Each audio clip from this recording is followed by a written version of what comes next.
সোনার বাংলা 24/7-এ আপনাদের সকলকে স্বাগত জানাই। কাল রাতে মমতার ঘুম হয়নি। কেন হয়নি জানেন? বিস্ফোরক শুভেন্দু। শক্তিপুরের ঘটনার জন্য দায়ী মমতা। ওনার ভোট দরকার। কালকে রাতে ঘুমাতে পারেননি, কারণ কোচবিহারে কালকে ভোটে অশান্তি হয়নি। মালদার রতুয়ায় বিস্ফোরক শুভেন্দু অধিকারী।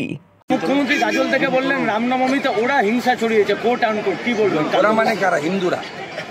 বললেন উনি জালি হিন্দু, ওইটা বলতে চাইছেন, তাই কোনো মুসলমান বলছে না, মমতা ব্যানার্জি বলছে।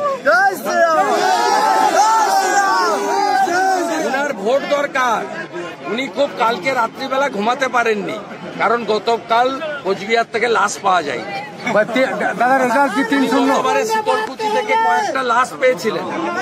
এবারে কোচবিহারে কেন্দ্রীয় পুলিশ এমন ব্যবস্থা রেখেছে, ভোটার ভোটও দিয়েছে, কিন্তু একটাও লাশ উনি পাননি। তাই তিনি সারা রাত্রি না ঘুমিয়ে দুপুরবেলা এরকম মিথ্যা বর্ষণ করে গেছেন। রাজনীতিতে এটা একেবারেই সমর্থনযোগ্য। তৃণমূল আমাদের দেশে বহুদলীয় গণতন্ত্র, সবার রাজনৈতিক প্রচার করার অধিকার আছে।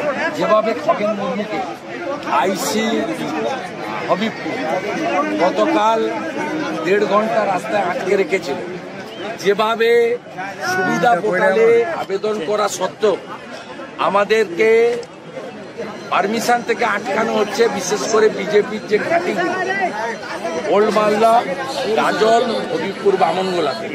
কারণ এই 3টে বিধানসভাতে আমরা মিনিমাম 2.5 লক্ষ লিড। দাদা, একজন সাংসদকে বলছেন যে পড়াশুনো করা উচিত, উনি কিছু পড়াশুনো জানেন না। আদিবাসী এমপি কে বলছেন, প্রসূন ব্যানার্জি বলছে বই পাঠাবো, বই পড়াবো। প্রসূন ও বালুরঘাটে কি করতো জানেন? ও যে কতজনের পিঠা খেয়েছে জানেন?